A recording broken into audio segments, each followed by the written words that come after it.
The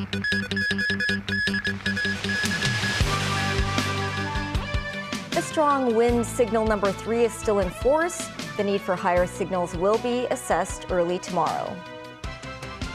The disbursement of $2,000 worth of consumption vouchers.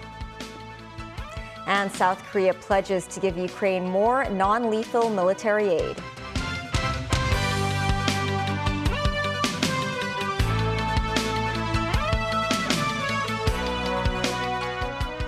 Hello and happy Sunday. The strong wind signal number 3 is still in force. The observatory says depending on severe tropical storm Talim's movement, it will assess the need to issue the gale or storm signal number 8 between midnight and tomorrow morning. Timothy Lee has the top story. Even though severe tropical storm Talim is edging closer to the region, Hong Kong's weather remained generally fine in the morning. In Big Wave Bay on Hong Kong Island, several people braved the crashing waves even as red flags were hoisted on the beach, warning the public against entering the water. One person nearly drowned in the water and had to be rescued by lifeguards. He managed to leave on his own later. Over in Lei Moon, a low-lying coastal area that often suffers from flooding during typhoons, the Drainage Services Department provided local residents with sandbags to fend off the water. Some homes even installed flood barriers to prevent potential flooding. Many stores chose to keep their doors closed today. This shopkeeper says she's more worried about the flooding than the typhoon, adding that she hopes the sandbags will prevent the water from entering into her restaurant. This woman noted that tour groups will not come visit her shop at this time, and many tour groups were cancelled. She said her business loses around $30,000 whenever a typhoon arrives. Hung Fa Chun, famous for being another area most hard hit by strong winds, remained relatively quiet this morning. But the Housing Estates Management Office has already begun preparing for possible flooding. Some housing units and shops in the shopping mall have already taped their windows. Meanwhile, the observatory announced that depending on the movement of Talim, it will assess the need to issue the gale or storm signal number 8 between midnight and tomorrow morning. The tropical storm is expected to sweep past the region about 300 kilometers to the south of the SAR tomorrow morning. Timothy Lee, TVB News. Macau issued the number 3 typhoon warning signal at 5:30 p.m. today. The weather began to worsen with occasional showers in the afternoon. Macau's weather service has forecast thunderstorms and strong winds later today. Talim is expected to come close to 200 kilometers south of the enclave tomorrow morning, with local authorities noting there is a medium chance of hoisting the number 8 signal. A blue storm surge warning level is currently in effect, with sections of the city predicted to experience flooding between 5 a.m. and 1 p.m. on Monday. A woman was injured by a falling tree at Repulse Bay. She was sent to hospital in a semi-conscious state. An image provided by a viewer showed a non-Chinese woman trapped under a tree. Several lifeguards who were there assisted with the rescue work. The police revealed reports at 4 p.m. of a woman who was hit on the head by a 20-meter-tall falling tree in Nam Wan. Meanwhile, on Yixing Street in Chai Wan, tree branches measuring 3 meters long fell onto the pavement at around 3 p.m. Authorities have cordoned off the area and no injuries have been reported. Meantime, several pieces of concrete fell onto Tung Choi Street in Mong Kok, hitting 2 vehicles. No injuries were reported. The incident occurred on 196 Tung Choi Street at around 2 in the afternoon. Authorities received reports of concrete pieces measuring 5 by 3 centimeters hitting the top and windows of 2 private cars. No one was injured. Earlier this month, there were 3 incidences of falling concrete in Mong Kok involving a building on Tong Mi Road and another one on Mong Kok Road. And starting today, the second installment of consumption vouchers is available for collection. However, this does not apply to around 1 million people whose Octopus cards still contain value from the previous disbursement. They must wait until the middle of next month. Mimo Singai tells us more. On Sunday morning, people queued to use the Octopus Surface Point and Lockville Station for one purpose: to collect $2,000, the second installment of the consumption vouchers. This woman was pleased with the vouchers, saying she would spend the money on daily necessities. Not everyone shared the same joy. Individuals who failed to spend the total value from the last round before June 30th will not be able to collect the $2,000. This man, for instance, who believes the spending requirement is misleading, he added clearer instructions should have been given from Octopus, reminding residents of such a rule. Financial Secretary Paul Chan, meanwhile, started his morning by spending vouchers at Typhoon Market, where he had breakfast and bought snacks and vegetables. Chan said the 1 million Octopus card users unable to receive the new round of vouchers today will receive it on August 16th if they can meet the spending requirement by the end of July. The last day to do so is the end of October, he added. To get the party going, the catering sector launched another round of July 1st dining discounts. For example, all dishes at this chain restaurant in Mong Kok offered a discount of 31%. The restaurant owner said he was unconcerned about the potential impact of Typhoon Talim on the business. Rather, he anticipated the bad weather will bring more customers to the other branches of the chain, such as those located within the residential areas. Memos 9, TVB News. Israeli Prime Minister Benjamin Netanyahu was rushed to hospital Saturday night, diagnosed with dehydration. But by Saturday morning, he was still undergoing medical tests. This as tens of thousands of protesters took to the streets of Tel Aviv Saturday for the 28th straight week, demonstrating against his plan to overhaul the country's judiciary. Tracy Furness has more. Israeli Prime Minister Benjamin Netanyahu experienced dizzy spells Saturday night at his private residence in coastal Caesarea. He was rushed to hospital where the diagnosis was dehydration. His office said Netanyahu had spent Friday at the Sea of Galilee, a popular vacation spot in northern Israel, where temperatures climbed to about 40 degrees Celsius. He had not been wearing a hat or drinking water. Not a good idea, the 73-year-old leader said on a social media video last night from hospital. He also said he was feeling well. Netanyahu was discharged from hospital around midday on Sunday.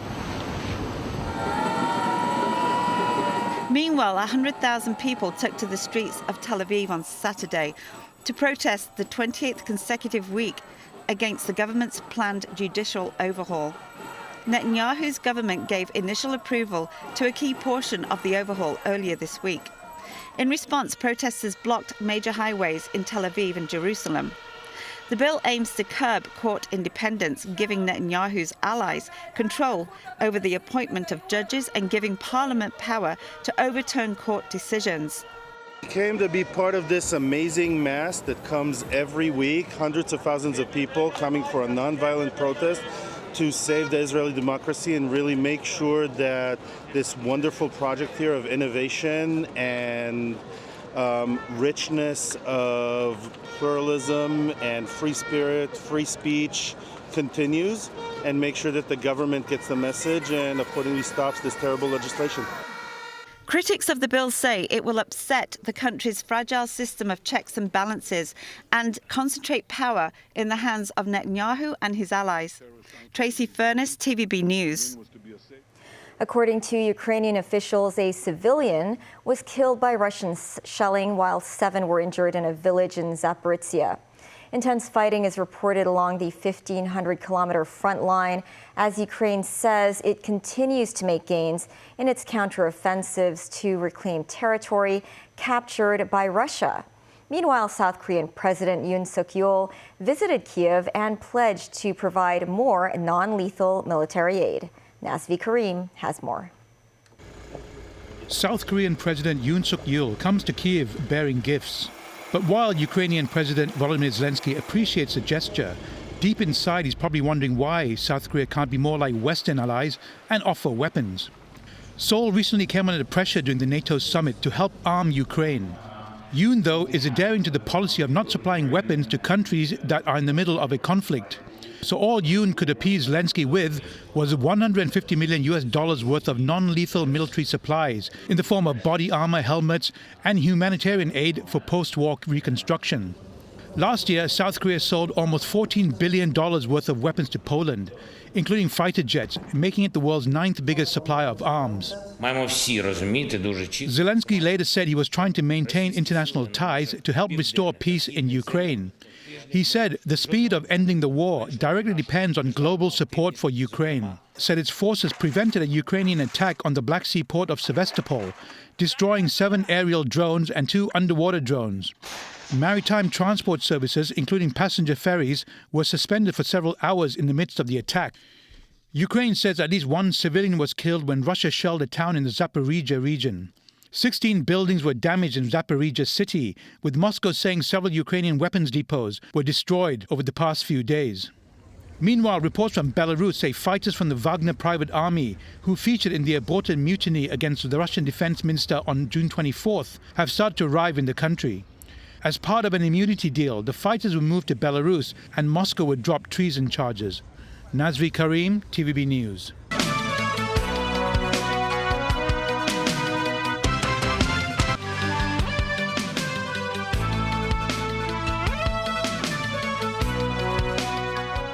Welcome back. Much of southern Europe remains in the grip of a record-breaking heat wave. More than a dozen cities in Italy are under weather advisories. Spain and Greece are also sweltering. David Garrett reports. The Colosseum has stood in Rome for nearly 2,000 years, but has rarely known heat like this. Sizzling in temperatures of over 35 degrees, the Italian capital was one of 15 cities under a heat advisory, signalling a high level of risk for the old, very young and vulnerable. Some found it too hot to move. It's really, really terrible. We're used to the hot in Rome, but not this hot. I feel like this year it's been hotter than usual. If you want to come in Rome next year, I usually suggest to come either in September, late September, or beginning of May, because in this period it's really hard to cope with the heat. Tourists also tried to find the shade on gondolas in Venice. Here in the northern part of Italy, temperatures were a cooler 30. But other holiday destinations like Florence and Bologna felt similar heat to Rome. Meteorologists in Italy are predicting at least 42 degrees Celsius this week, and some think the country's all-time record could be broken. The island of Sicily recorded 48.8 degrees in August 2021. A third of all Americans are under heat advisories. Wildfires burned outside of Los Angeles. Residents were forced to flee their homes. On the other side of the country, in Miami, it was too hot to sit on the beach. 118 degrees Fahrenheit, or 48 degrees Celsius, was recorded in Phoenix, Arizona, a record. The 16th day in a row with a temperature over 43. Another record. Hospitals were inundated with people suffering from heat stroke. Las Vegas is expected to at least match its hottest ever day of 47 degrees on Sunday. And in Death Valley, California, where it is already 46, there are predictions the mercury could top 54.4 degrees Celsius this weekend. David Garrett, TVB News.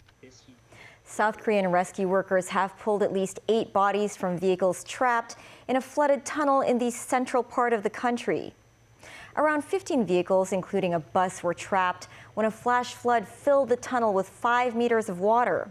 400 rescue workers were seen trying to get to people as muddy water was pumped out. 9 are known to have survived, but it's difficult for authorities to know the exact number of people that were in the tunnel when the flood hit on Saturday evening. They are estimating up to 20 people may have been killed. Some are blaming the government for not closing the road amid torrential downpours. Across the country, the death toll is over 30, with landslides and flooding destroying buildings and bringing down trees. The country has been pummeled by heavy rain for more than a week.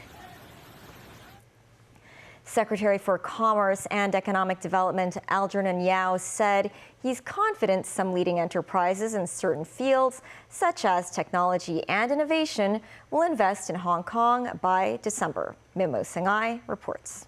Good morning. SAR officials in Chief Executive John Lee's administration have led many delegations on visits overseas, hoping to promote the advantages and potential of the city. innovation and technology. Speaking on the TVB program, Secretary for Commerce and Economic Development Netanyahu, who just returned from a trip to Thailand, said authorities have managed to attract 186 enterprises to Hong Kong in the first 5 months of the year. However, he said not all foreigners have a comprehensive understanding of the city due to some incorrect news reporting overseas. I took the opportunity to meet with the chambers from the ASEAN countries and also the business sectors in Thailand to explain to them regarding the business opportunities in Hong Kong, despite all this incorrect reporting by the media regarding NSL and the business environment here. Speaking on the types of leading enterprises the SAR authorities wish to attract to Hong Kong, Yao said strategic enterprises including innovation and technology and data science. Moreover, he believes the government can reach its target by the end of this year, getting in touch with around 300 leading enterprises. Meanwhile, the U.S. Senate Committee on Foreign Relations earlier passed a resolution calling for an end to the privileges and exemptions for the city's economic and trade officers in America, or even an end to their operations. Yao said the government strongly opposed that, calling it totally unacceptable. The ETO are doing their job in promoting commercial, business, education, art and culture. So I don't see any reason why there is a need to close down those offices. And of course, we will try our best to convince people to support us to retain those offices in the United States. Currently, Hong Kong has 14 ETOs overseas. Yao said the government may set up offices in Africa and Central Asia in future. Memos 9, TVB News. The Hong Kong SAR Search and Rescue Team has been awarded the Chief Executive's Award for bravery in their first overseas assignment when they conducted rescue operations after the devastating earthquake in Turkey earlier this year. The team plans to enhance its rescue capacity by equipping themselves with more supporting tools and doubling up on non-stop simulation training hours. Sakura Ip reports. When searching over a broad area of the earthquake site, this drone became eyes of a point man, with the clock ticking in a life and death battle against time.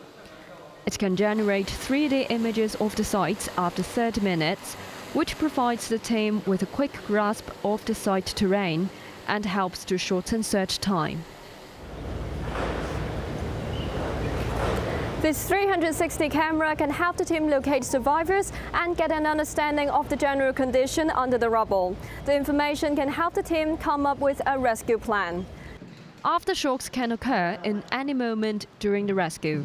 This metal shoring strut, which can bear multiple tons of load, provides strong support for the team to venture on the rubble and dig an escape gate for survivors.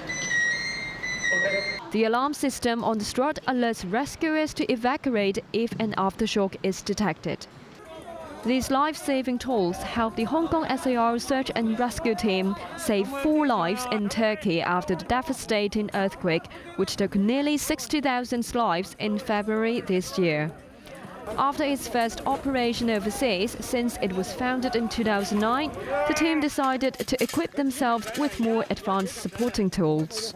We did have a time that we lost our communication with our frontline teams. We are now looking for some maybe satellite communication equipment, more efficient, so that we can communicate with the frontline people and also back to the Hong Kong support team.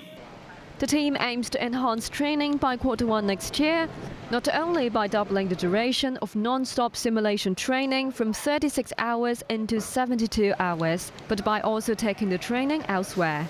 The venue, we are planning to be in a training center in the Greater Bay Area, which can more simulate the real situation that our members will have to work for a long period of time in a not familiar weather and a not familiar place, so that they can feel what they are going to face in a real-time situation. The team is working on an online platform to share training materials with rescue teams from the Greater Bay Area. It also prepares for drills with teams from Singapore as well as other cities in the region. Sakura Ip, TVB News. That that is the news. Thanks for watching. Bye for now.